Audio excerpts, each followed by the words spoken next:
Hello, and welcome to another episode of the Adrienne Ross Show, the basketball edition. Make sure you smash the subscribe button if you have not done so yet. Now, let's talk a little bit.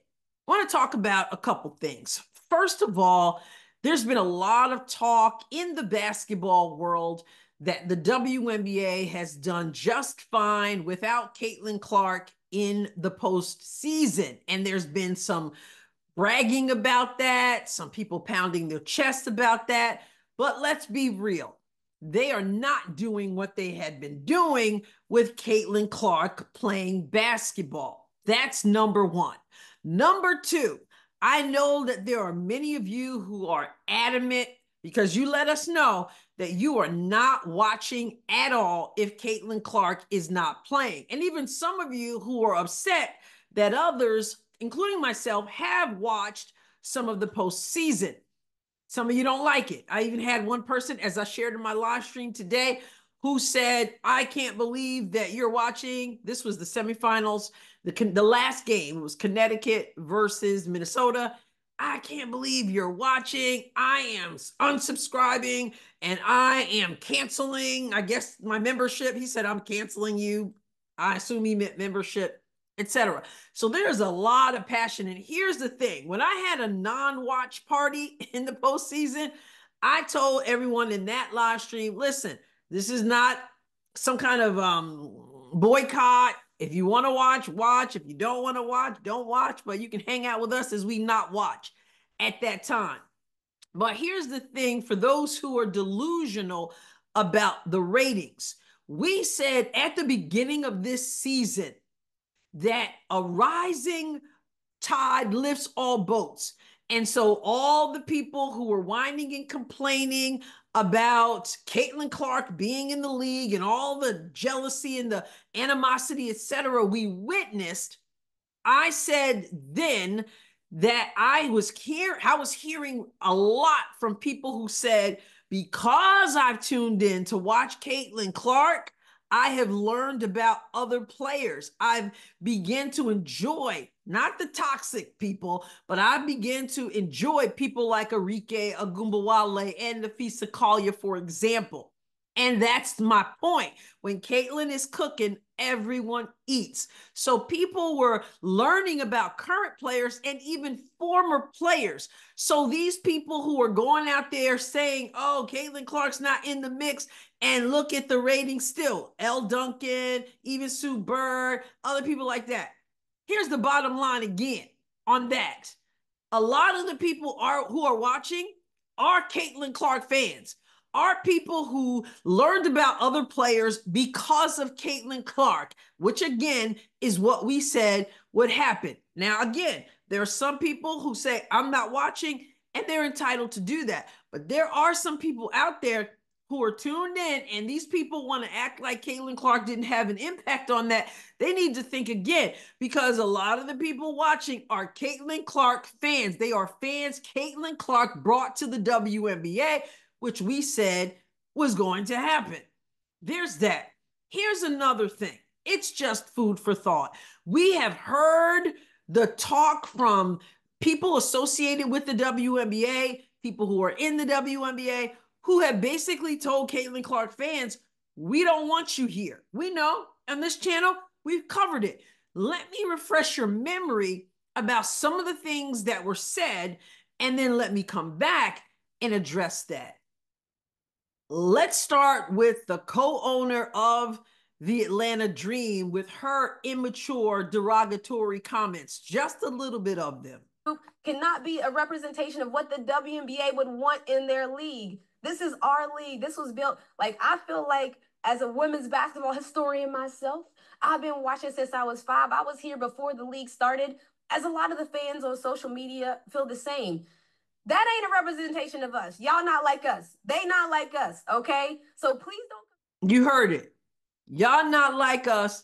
They're not like us, okay? Many of you heard that already. There was that.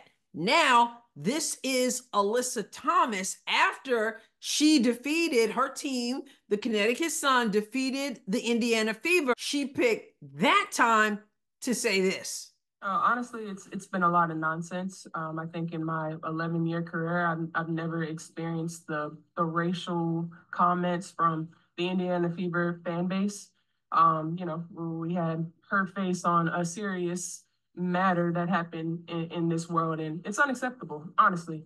And yeah, there's no place for it, and we've been professional throughout the whole entire thing, but I've never been called the things that I've been called on social media, and there's no place for it. And basketball is headed in a great direction, but nah, we don't want fans that are going to degrade us and call us racial names. I mean, So there it is again. We don't want fans that are going to degrade us on social media. In other words, trolls, random people, not fans. We don't want them. We are not disciplined enough to turn off the social media. There it was in her gaslighting of who's actually coming after them. Now, just a few days ago, we had Elle Duncan on a podcast with Bomani Jones. Forgive me if I'm pronouncing his name wrong. And she also pointed out that Caitlin Clark fans are not wanted. Here they are talking about the new day in the WNBA. This is the day you wanted. This is how the question was posed. This is what you wanted. How's that working out for you? And here's what Elle Duncan had to say. Yeah, this is like finally having like a home and a backyard big enough to entertain more people. And then the new people that show up to the party show up with pitchforks, and you're like, "Ooh, never mind. This was bad. I should have curated this list a little better." Yeah, it's So there's that.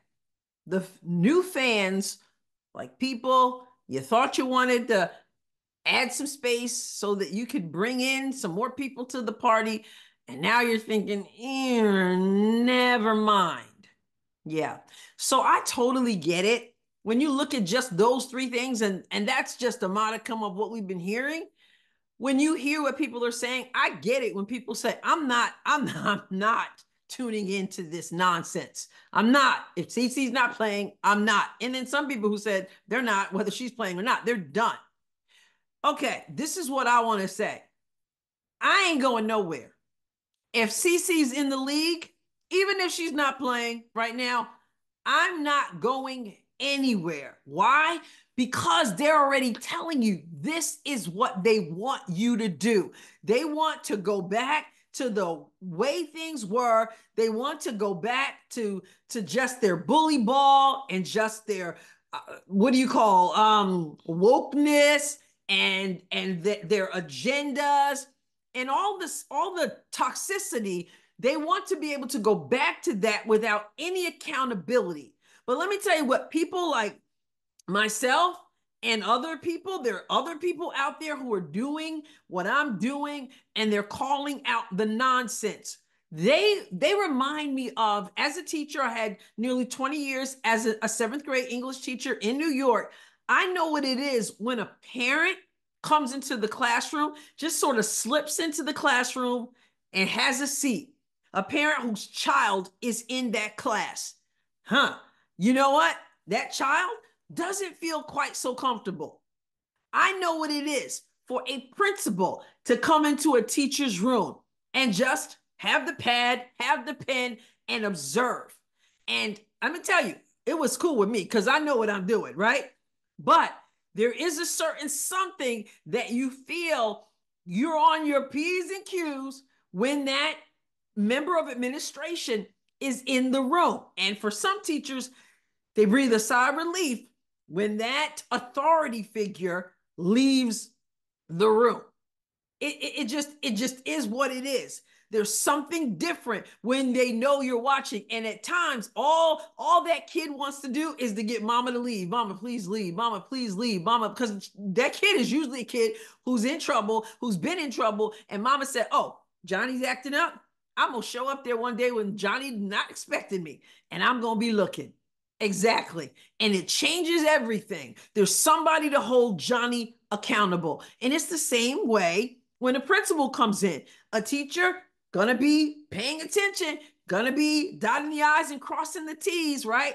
And feels a little bit better, some teachers, when that principal, that superintendent leaves the room. They want you to leave the room. They want us to leave the room. I said before the season started that this league, many of them, not every player, but at the core of the league, they would prefer to go back to basic obscurity than to have Caitlin Clark be the face of the league, because I've proven that right, because with Caitlin Clark comes people like me, comes people like you, people who are going to call them out on the nonsense, who are not going to look the other way, who are not going to pretend that we don't see what we are seeing. They want you to think, oh, with DeJounte, it's a figment of your imagination. They want you to think, oh, certain comments that people are making, it's just the CC stands being over super sensitive. They want us to go away. And you know what I'm saying? I ain't going nowhere. I'm not going anywhere. Now, if CC leaves, I'm up out of here. But as long as she's in this league, from where I sit right now, here's my perspective. I got my eye on you. I've got a platform. I'm going to use it. And I'm not going to use it if I'm burying my head in the sand. I have no disrespect for anyone who says, I ain't going to watch this at all, because I ain't watching it either if I don't feel like watching it. But I'm keeping an eye on it, and I'm keeping my voice speaking out about the nonsense, because we're a certain, and I've learned that I'm in the political journalism field, second career. I understand that. I understand how it goes. And I've been a voice for those, the media and others, who try to slip things in and go unnoticed. We cannot count on establishment media to do the right thing. You cannot count on establishment sports media either. We are the safeguards. And so again, they would love for me to be the principal who never showed up in the room, or who left right away, or the parent who left right away. And that's usually when you're insecure. A teacher who's insecure feels really uncomfortable when the principal comes in. So them being uncomfortable and gaslighting and calling us names and getting us mixed up with random people, all that nonsense, I shouldn't say mixed up, because some of them are not mixed up. They're just pushing a certain agenda and a certain narrative, right? But them wanting us to go, it's not about us. It reveals their insecurity. It reveals that they want us to leave. It reveals that something's not on the up and up. And I ain't going nowhere. You can count on me as long as God wills. If CC remains in the league, I'm gonna be looking. I'm going to be the safeguard, and I'm going to call it out. And so for those of you who feel a certain conviction about not watching, even though you watched the nonsense when she was playing, you have every right to do that. But let me tell you this, they want you to go away, because they don't want anybody calling them out on the nonsense. We will not go away. I won't. And you know what? If I can enjoy some games along the way from players who are respectful, like Nafisa Collier, hey, that's just a bonus. I respect whatever stance you take, but I'm telling you right now, they are more afraid of you than you realize. Hold their feet to the fire. Hold their feet to the fire if you can. If your conscience won't let you, that's all right. We got you. Some of us, we got you. All right. Again, if you have not subscribed to the channel, please do so. Shop it up in the comments. I'll catch you next time, God willing. God bless you abundantly.